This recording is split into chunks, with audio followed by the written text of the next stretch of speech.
morning, students of class 10. You are welcome back to the online portal now. Let's continue our lesson in history. Today we are going to do a new lesson, nationalist movement in Indochina. Now here a new chapter starts. So we are talking about Indochina and here nationalist movement. So now first we are talking about 1.0.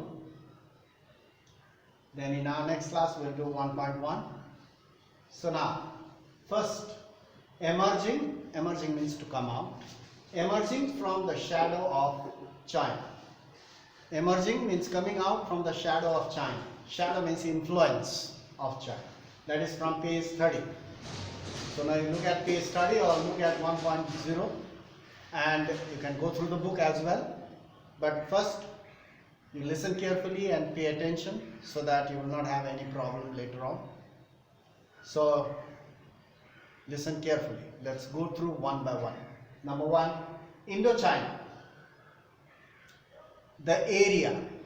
The Indochina comprises means made up of the modern countries. At present, modern countries are Vietnam, Laos and Cambodia. So these three countries at present were once a part of Indochina. Why it is called Indochina? There is a story. Long time back, hundreds of years ago, South Indian emperor, they had occupied these areas and many Indians also lived there who followed Buddhism. And China comes over here, another word, China. The traders from China, they used to come there, they settled there and they lived there. So here in this area, Indochina, in this area, Vietnam, Laos and Cambodia, various type of people from different countries, they lived there. Some people are originally inhabitants of Vietnam, Cambodia, Laos, and many of them they came from India, many of them they came from China and settled there. That's why the name is referred as Indochina. So first about this Indochina, I've told you a little bit about. Here it is not mentioned why it is called Indochina, because this area has an influence of India because of the ancient emperors, southern emperors. So number one, Indochina comprises of modern countries of Vietnam, Laos and Cambodia.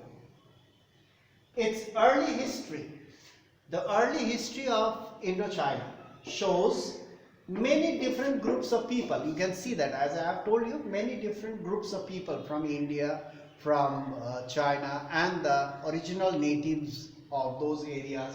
Many groups of people living in this area.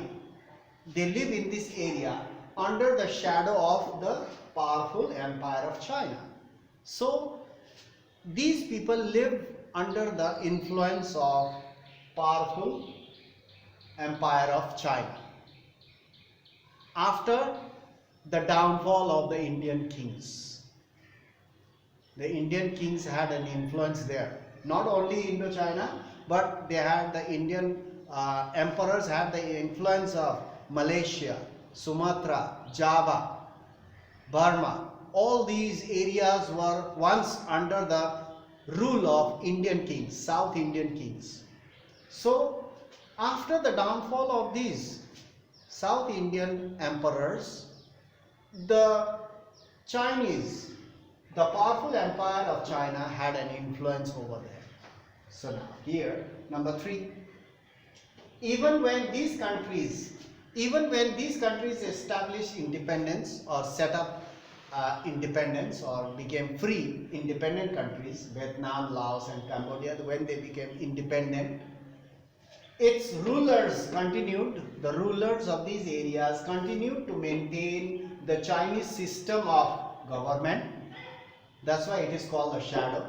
Chinese government, under the system of Chinese government and as well as Chinese culture.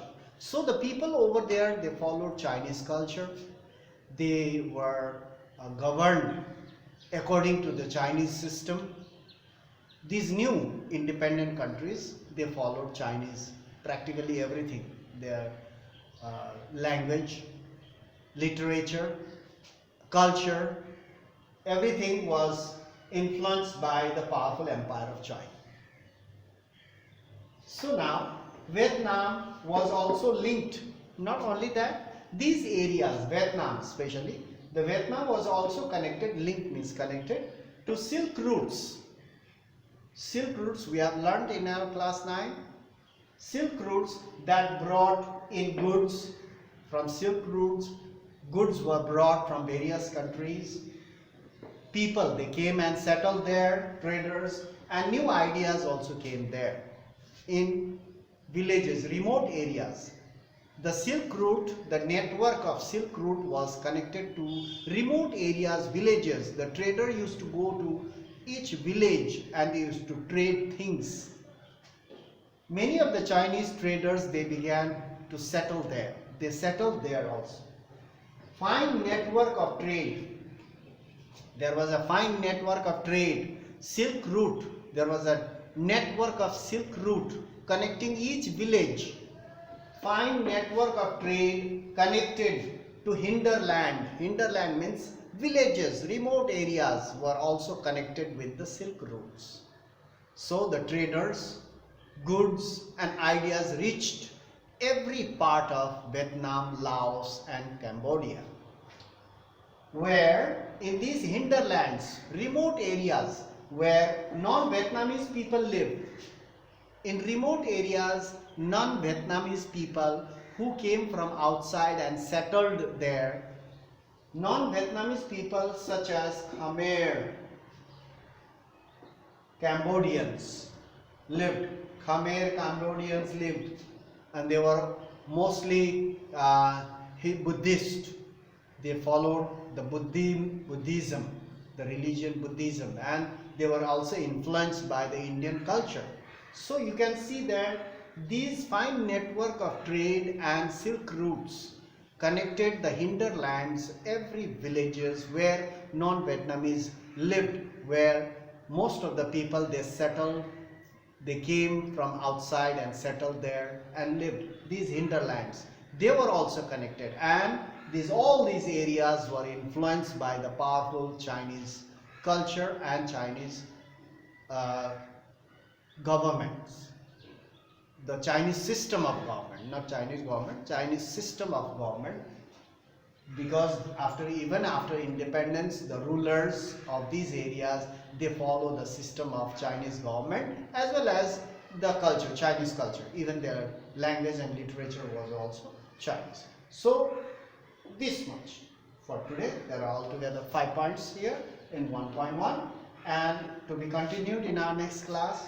We'll talk about 1.1, colonial domination and resistance. They fought back, the people over here, how they fought back, and what type of dominance these Europeans had over there in this Vietnam. It's a very fine and interesting history of this country, Indochina, and it's quite long also. We will do one by one, part by part. So only thing, you need to go through the online portal regularly so that you will not miss anything, and as well as do study or reading at home. According to the points, you do the reading one at a time, not everything in one day. One at a time you do the reading, so that I will explain here in the class, and you do the reading at home, so it becomes more and more clear. You don't have to worry about the questions or anything as such. So that's all for today. We'll meet in the next class. Thank you for watching so attentively and paying so much attention in the class and being with me in the class for this class. So thank you very much. We'll meet in the next class and continue our lesson. Thank you very much. Good day.